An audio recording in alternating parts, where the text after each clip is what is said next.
start. So I just basically for this interview, we just read, you ever hear Mouse by Art Spiegelman? Oh yeah, sure, I remember that. So pretty much this, like this whole project's kind of based off that.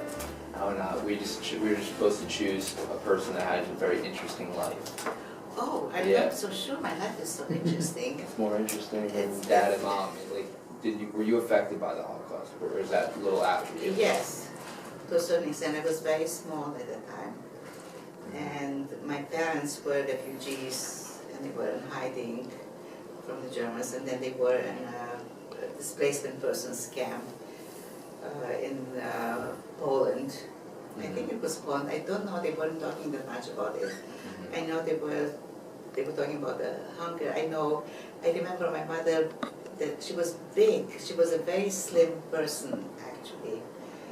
And she was people that are starving, and they are low in their protein intake. They blow up. And that's what happened.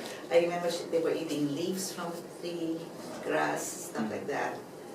And then this was in the Ukraine. I was born in the Ukraine, actually. Okay. And from there, after the war, we went to Romania.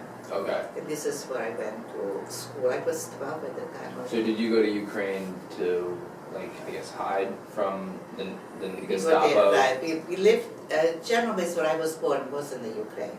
Okay. And we were hiding. And then in Romania, I went to school, and I went to medical school. Okay. And from there, I went to Israel, where I did my residency. Okay. And my husband was working for Weizmann Institute. He was doing his PhD in physics, and he had to come here for his postdoc work. Okay. And this is how we got here. Yeah. And we were supposed to go back in a year, back to Israel, but he needed to finish a project, and he stayed another year, and then somehow it turned out that we had to stay here longer. Yeah. For his work, so at that point I decided to get my New Jersey license and my specialty boards, and for that I had to work in a hospital, in an approved hospital, to get my license after being eligible to take my examination. When you were studying, were you one of like the few female doctors at the time, or? It was actually in Romania. It was not the issue of few female doctors. There were plenty of female doctors. It was not here. There was less, but in Romania there were plenty of female doctors. So you didn't face any like discrimination in the workplace, or? Well, there was anti-Semitism. In Ukraine, it was all Jews were persecuted. So it was, but in Romania, I remember when I was like 10 years old, something like that. I knew because people were talking, and especially before the holidays, it was kind of frightening, because people would get drunk and curse the Jews and say bad things about Jews. And I was a child, what did I know? It was very, very scary to me. You didn't really understand what was happening. Yeah, but it was very scary. So when I came here, it was kind of very nice, because there was no overt anti-Semitism, and I had friends, and it was almost as good as in Israel. And Israel was terrific because everybody was Jewish, and I learned Hebrew really fast because I loved the language. Was it a cultural shock when you came here, or? Not at all. English? Not at all, because when I was a resident in Israel, I was reading the medical literature in English. Okay. Because even in Romania, my mother had me take some lessons in English. So in like the book, this was a very successful family back in Poland, and they started to get their factories taken away by the Gestapo, the Nazis. Did that happen in Ukraine as much, or? No, Ukraine it was very little, so I don't remember. In Romania, I remember when they had the revolution, maybe it was in '48 or something like that, people that used to own stores, they would march them on the street and push them. They were like mobs of people. Mm. What was the reason you became a doctor or a physician? This happened in Romania. I was 10. I used to get many throat infections Okay. at the time. And the doctor that took care of me was an elderly gentleman, kind of fatherly figure with white hair.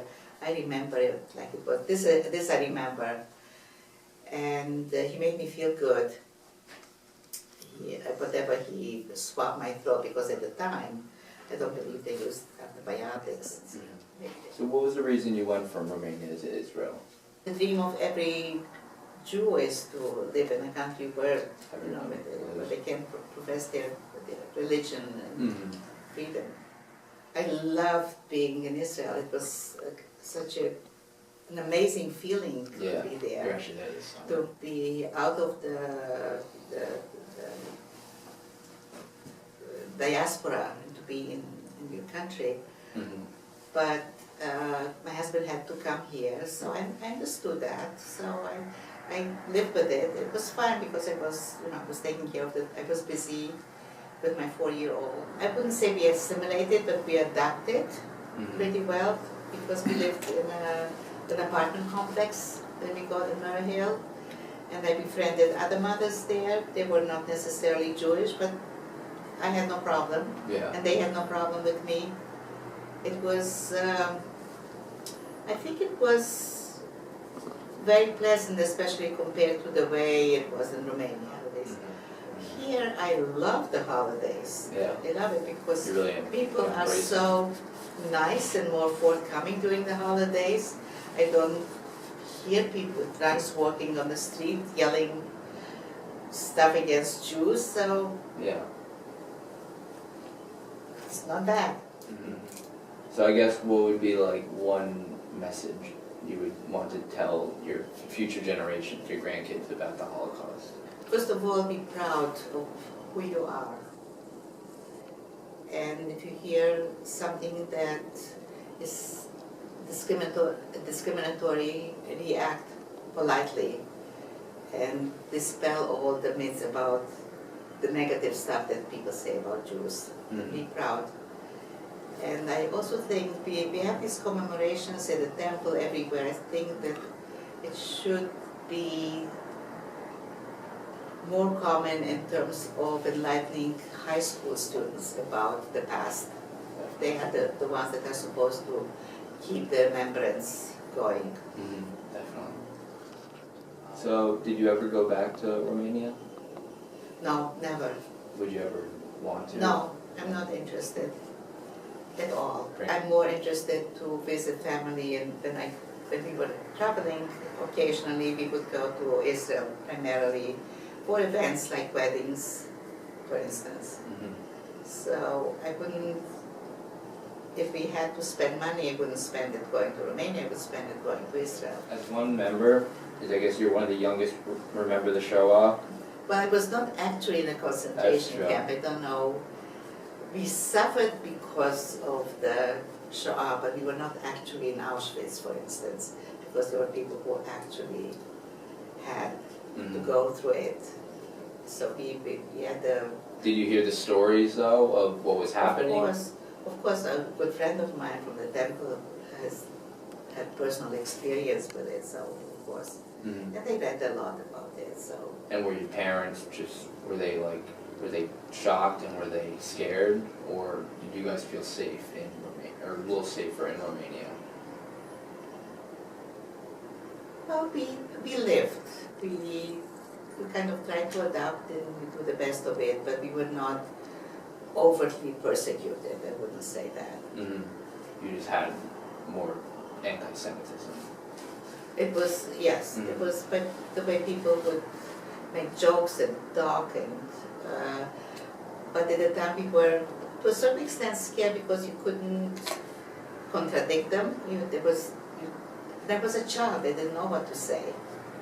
But this is why I'm saying if somebody says something derogatory about Jews, you have, now you can say that, you know, you can the myths that they have against the Jews, they can be dispelled by the very existence of the State of Israel, by the contribution of Israelis to science,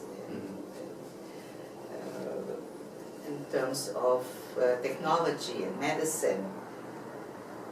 There's so many achievements that were done in Israel, which are spread throughout the world. So you've had a very interesting life. You've come from Ukraine to Romania to the United States. What's like one memory that really sticks with you, or one moment that really gives you like a smile or joy?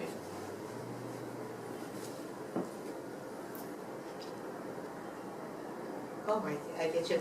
Just being on the street in Israel and in town, and people walking and being the same as you are. Just hearing the Hebrew language.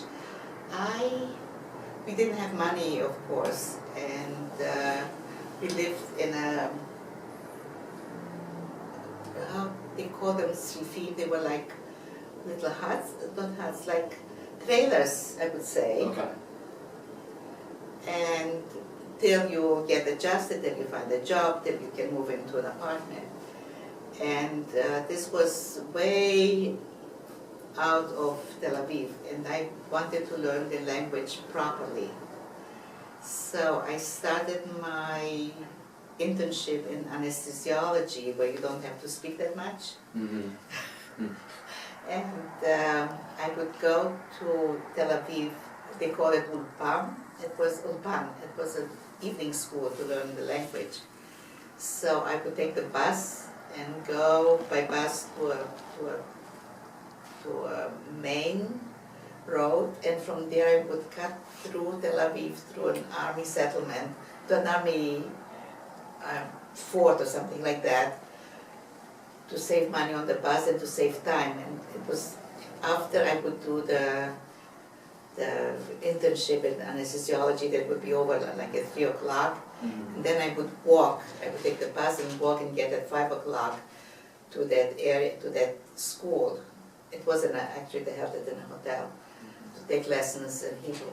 As I said, it was called Ulpan. And then at night I would come back, walk. It was like 2 hours walking. Wow. And They had Uber back then. and I learned the language properly, correctly. Yeah. And that helped me eventually when I got into the clinical residency programs. I was able to converse with patients, get the history, talk with them, give advice or whatever. How many languages do you speak? You spoke Hebrew?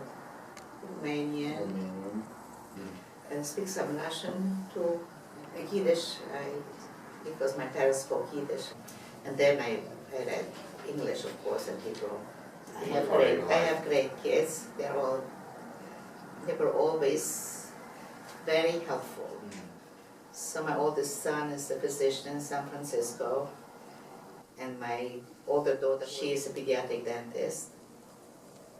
And my third daughter went to Columbia, and my youngest son went to NYU. And he has 2 children who are amazing. And the son of my oldest son in San Francisco is an incredible hockey player. And my daughter in Los Angeles doesn't have any children. But she is an excellent, she has a very good reputation as a pediatric dentist. And my daughter that went to Columbia lives in Manhattan, and her daughter, who is 7.5, goes to Ramaz, and she's a very talented piano player. She's very good. So, what was one message you send your kids when they were becoming, I guess, adults? One thing you wanted to tell them? be yourself and treat other people the way you want to be treated. Be respectful, and yet you should defend your opinions in a very respectful way. Don't let being nice doesn't mean that you have to let people step all over you. Just commit yourself to protect your identity and do it in a respectful, dignified way. Mm-hmm. All right, thank you very much. You're very welcome. Yeah. Thank you so much. I'm so proud of you. Thank you very much. I can't believe it. You Yeah. look at him. We have to keep in contact. I'll be happy to be sure. I'll send you some pictures. Oh, please do. And Yeah. good luck to you. Thank you.